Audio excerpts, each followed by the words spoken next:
¿Qué sucedió 3 veces, en una sola noche, que obligó al Vaticano a observar en silencio? Lo que descubrirás en los próximos minutos desafiará todo lo que creías saber sobre fe, poder y secretos milenarios. Esto no es ficción, y las pruebas están aquí. Imagina, por un momento, que la noche más íntima de tu vida no te pertenece, que en lugar de estar a solas con tu pareja, hay ojos observándote desde las sombras, ojos que juzgan, que registran, que documentan cada movimiento, cada suspiro, cada segundo de lo que debería ser sagrado y privado. Ahora imagina que esos ojos pertenecen a hombres vestidos de púrpura y escarlata, hombres que dicen representar a Dios en la tierra. Esto no es ficción. Esto sucedió en el corazón del Vaticano, en las cámaras papales, bajo la mirada directa del Papa Aní. Y la víctima más famosa de este ritual fue una mujer cuyo nombre todavía resuena en la historia: San Lucrecia. El año es 1501. Roma arde con rumores, intrigas y poder absoluto. En el centro de todo está el Papa Alejandro VI, un hombre que no solo gobierna la Iglesia Católica, sino que manipula reinos enteros como piezas de ajedrez. Y su hija, Lucrecia, es su pieza más valiosa. Esta noche, ella se casará con Alfonso de Este, heredero del Ducado de Ferrara, pero lo que debería ser una celebración del amor y la unión, se convertirá en un espectáculo grotesco de control, poder y humillación institucionalizada. Porque en el Vaticano del Renacimiento, el matrimonio no era un sacramento de 2 almas, era un contrato político que necesitaba ser verificado, validado y registrado por la Iglesia misma. Y esa verificación no ocurriría mediante documentos legales o testigos externos. No los cardenales, obispos y oficiales del Vaticano estarían presentes en la habitación durante el acto, no una vez, 3 veces. 3 veces en una sola noche. Lucrecia y Alfonso debían consumar su matrimonio, mientras hombres de la Iglesia observaban, cronometraban y documentaban cada detalle en registros oficiales que permanecerían sellados durante siglos. Esto no era amor, no era fe, era control absoluto sobre los cuerpos, las almas y los destinos de la nobleza europea. Y todo comenzó con una mujer que nunca tuvo elección. Para entender la monstruosidad de lo que sucedió esa noche, primero debes conocer al hombre que lo orquestó todo: Rodrigo Borgia, Papa Alejandro VI. Este no era un hombre santo, era un maestro de la manipulación, un estratega político despiadado y un padre obsesionado con el poder dinástico. Nacido en España en 1431, Rodrigo ascendió en las filas de la Iglesia, no por su devoción, sino por su astucia, sus conexiones familiares y su disposición a romper cualquier regla que se interpusiera en su camino. Cuando fue elegido papa en 1492, compró votos, prometió títulos y utilizó sobornos sin ningún remordimiento. Su papado no fue una era de reforma espiritual, fue una era de corrupción institucionalizada. Alejandro VI tenía múltiples hijos ilegítimos, algo que violaba directamente los votos de celibato de la Iglesia. Pero en lugar de ocultar a sus hijos, los usó como herramientas políticas. César Borgia, su hijo, se convirtió en un comandante militar temido. Juan Borgia recibió títulos nobiliarios, y Lucrecia, su hija favorita, fue casada y divorciada múltiples veces, según las necesidades políticas de su padre. Ella no era una persona, era un peón en un juego de poder continental. Su primer matrimonio fue anulado cuando ya no convenía a los intereses papales. Su segundo esposo fue asesinado cuando se volvió un obstáculo político. Y ahora, en 1501, estaba siendo entregada a Alfonso d'Este para sellar una alianza crucial entre el Vaticano y la casa de Estampero. Alejandro sabía que los matrimonios nobles eran frágiles.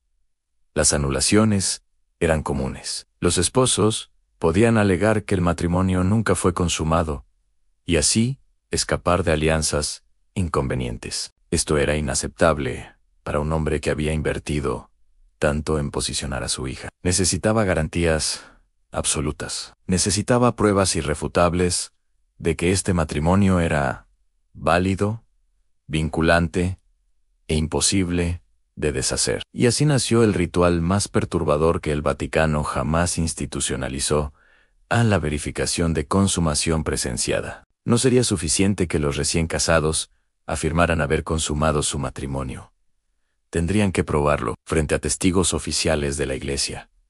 3 veces en una sola noche. Lucrecia Borgia ha sido retratada durante siglos como una seductora, una envenenadora, una femme fatale del Renacimiento italiano. Pero la verdad es mucho más trágica. Era una víctima del sistema patriarcal más poderoso de Europa, a la Iglesia Católica, combinada con la nobleza secular. Nacida en abril de 1480, Lucrecia nunca conoció la libertad. Desde su infancia, cada decisión sobre su vida fue tomada por su padre. A los 13 años, fue prometida en matrimonio por primera vez. Ese compromiso fue roto. A los 14, fue casada con Giovanni Sforza, señor de Pesaro. Ese matrimonio duró 4 años antes de que su padre decidiera que ya no era políticamente útil. La anulación fue humillante. Giovanni fue forzado a firmar documentos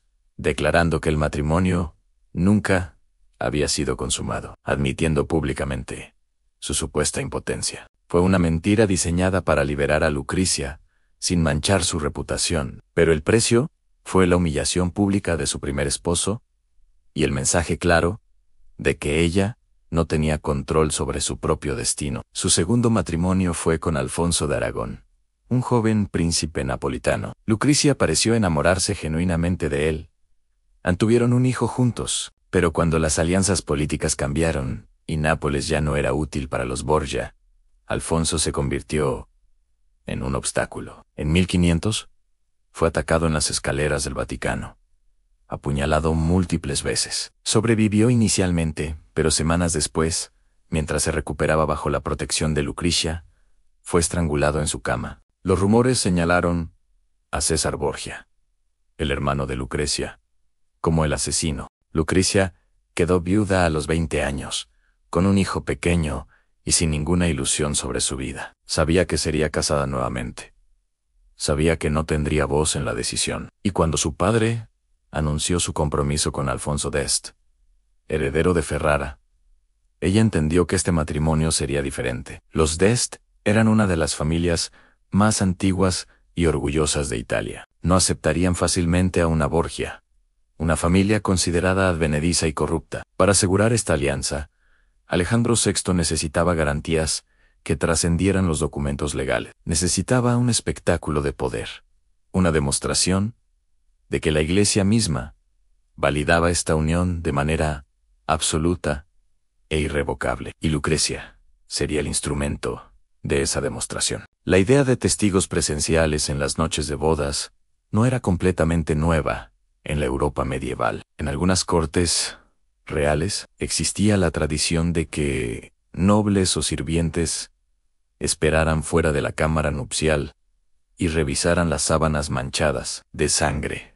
como prueba de virginidad y consumación. Pero lo que el Vaticano, bajo Alejandro VI, institucionalizó fue algo mucho más invasivo, mucho más perturbador. No se trataba simplemente de verificar evidencia física después del hecho. Se trataba de observación directa, documentación en tiempo real y control psicológico absoluto sobre los cuerpos de los contrayentes. Los registros históricos sugieren que esta práctica comenzó como una medida contra las anulaciones fraudulentas. Los matrimonios nobles eran contratos políticos que involucraban territorios, ejércitos y linajes dinásticos. Si un matrimonio podía ser anulado fácilmente, alegando falta de consumación, entonces todas esas inversiones políticas se desmoronaban. La Iglesia, que controlaba el sistema legal de anulaciones, necesitaba evidencia irrefutable. Y para hombres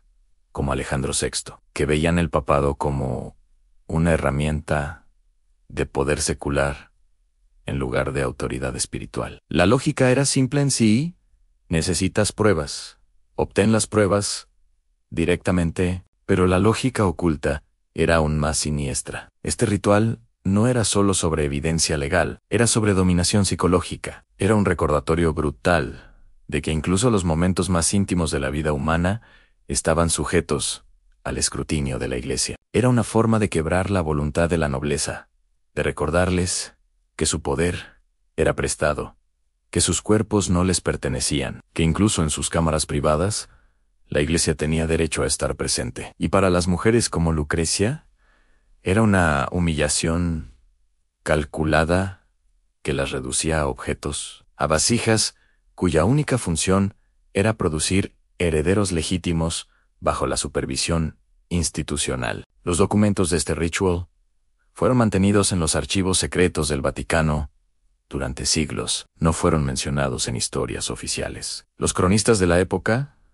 escribían en latín codificado, usando eufemismos como verificación sacramental u testimonio de validez matrimonial. Pero los detalles, cuando finalmente emergieron en cartas privadas y diarios de participantes, revelaron una verdad aterradora. Esto no era un mito, era política institucional. El 26 de diciembre de 1501, las campanas de Roma repicaron anunciando la boda de Lucrecia, Borgia y Alfonso de Este. Las calles estaban decoradas con tapices, las fuentes fluían con vino, y la ciudad entera celebraba lo que parecía ser una unión gloriosa entre dos grandes casas. Pero dentro de los muros del Vaticano se estaban realizando preparativos muy diferentes. En las cámaras papales privadas, sirvientes disponían velas, incienso y muebles según instrucciones específicas. No estaban preparando una habitación romántica para recién casados. Estaban preparando un teatro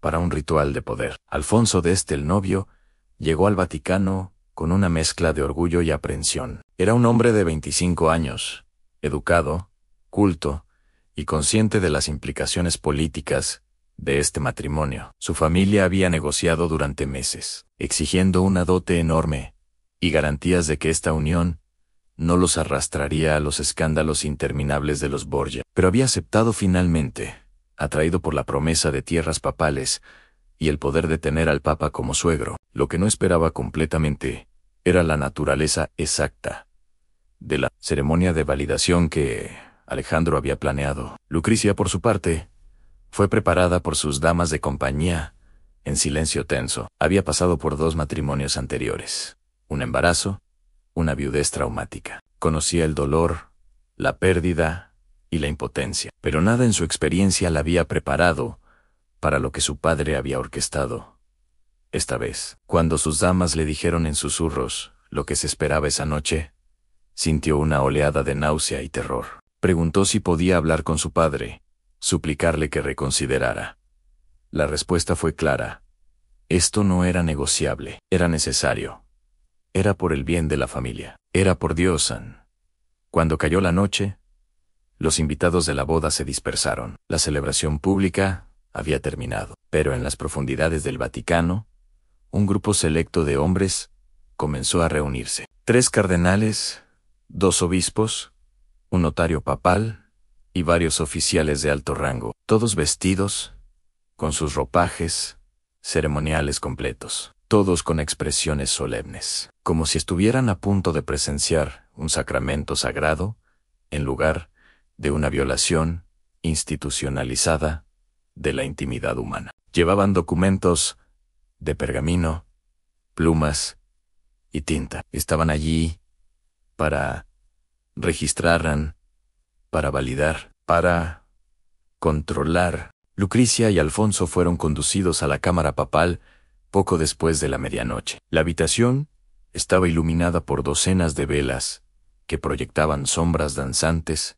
en las paredes de piedra. En el centro había una cama con dosel, cubierta con sábanas de seda blanca, pero lo que dominaba la escena no era la cama, era la semicircunferencia de sillas colocadas a menos de 3 metros de distancia, donde los testigos oficiales ya estaban sentados, observando en silencio. El notario papal se puso de pie y leyó en latín la proclamación oficial. Declaró que este matrimonio, bendecido por su santidad, el Papa Alejandro VI, debía ser consumado de manera válida y verificable para garantizar su legitimidad ante Dios y la Iglesia. Explicó que la consumación debía ocurrir 3 veces durante la noche para eliminar cualquier duda sobre su autenticidad. Cada acto sería cronometrado y documentado. Cualquier intento de simulación o evasión resultaría en la anulación inmediata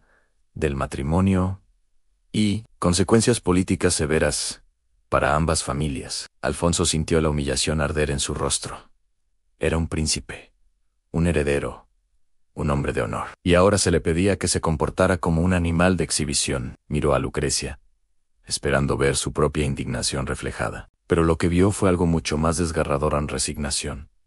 Ella ya había aprendido que la resistencia era inútil, ya había perdido demasiado por desafiar el sistema. Sus ojos le dijeron: todo, debemos sobrevivir esto. Los testigos permanecieron inmóviles, sus rostros impasibles. Uno de los cardenales sostenía un reloj de arena. Otro tenía un libro de registro abierto en su regazo. El notario mojó su pluma en tinta y esperó. El silencio en la habitación era sofocante, roto solo por el crepitar de las velas. Y entonces, bajo la mirada de hombres que afirmaban representar la santidad divina, 2 jóvenes fueron forzados a entregarse el uno al otro, no por amor, no por deseo, sino porque el poder institucional así lo exigía. El primer acto comenzó no con pasión, sino con vergüenza, no con intimidad, sino con invasión. Y cada segundo fue observado,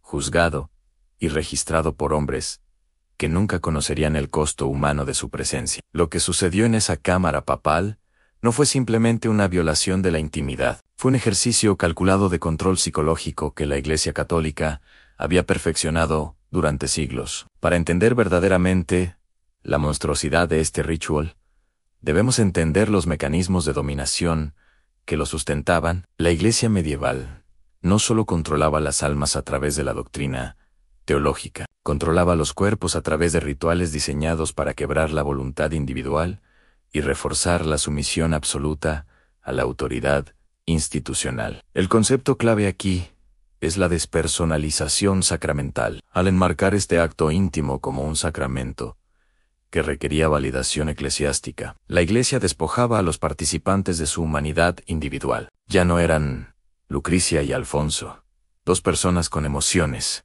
dignidad y derechos. Eran instrumentos de legitimación dinástica, objetos cuya función debía ser verificada como se verificaría un contrato comercial. Esta despersonalización no era accidental, era el propósito central del ritual. Los testigos, al mantener expresiones impasibles y registrar eventos clínicamente, reforzaban esta despersonalización. No estaban observando a seres humanos en un momento vulnerable.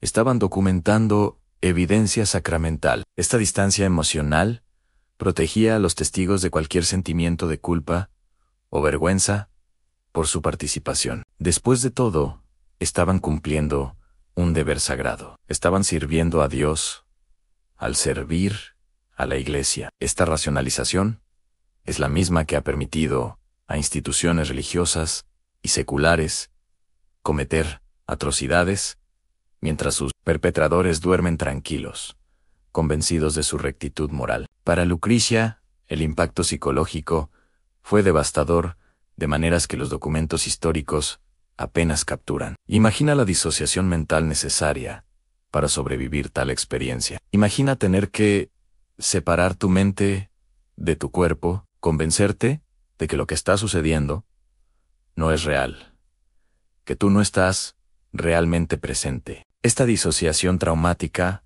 es una respuesta de supervivencia que las víctimas de abuso institucional desarrollan. Y el Vaticano, consciente o inconscientemente, había diseñado un sistema que la provocaba sistemáticamente. Porque una nobleza traumatizada, disociada y quebrada, era una nobleza controlable. Después del primer acto, hubo un intermedio breve. Los testigos consultaron sus documentos. El notario escribió varios párrafos en latín, registrando tiempos, observaciones y confirmaciones. Uno de los cardenales se acercó a la cama y, sin dirigirse directamente a la pareja, anunció que el primer acto había sido satisfactoriamente verificado, pero que se requerían 2 actos adicionales, según el mandato papal. La pausa sería de 1 hora. Los recién casados podían descansar, pero no abandonar la habitación. Los testigos permanecerían presentes